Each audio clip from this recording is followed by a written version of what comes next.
अस्सलामु अलैकुम रहमतुल्लाहि वबरकातुहू। एक नौजवान ने एक आलिम दीन से पूछा, मैं एक जवान हूँ और न महरम देखने के लिए मजबूर हूँ और अपने आप को नहीं रोक पाता।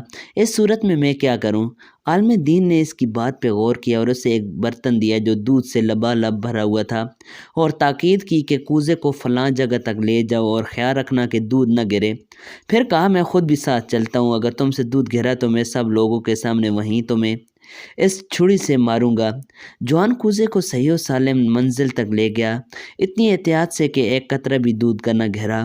तब आलिम दीन ने इससे पूछा, रास्ते में कितनी लड़कियों को देखा? जवान ने जवाब दिया, किसी को भी नहीं। मैं इस फिक्र में था कि दूध को एहतियात से मंजिल तक पहुंचा दूं ताकि लोगों के सामने मार खाकर जलील ना हो। आलिम दीन ने कहा, ये इस मोमिन की दास्तान है जो खुदा को हमेशा अपने कामों पर हाजिर व नाजिर जानता है और क़यामत के दिन वो नहीं चाहता कि अपने हिसाबो किताब के ज़रिए लोगों की नज़रों से घिरे। दोस्तों, इस चैनल को सब्सक्राइब करें, वीडियो को लाइक करें और दोस्तों के साथ भी ज़रूर शेयर करें।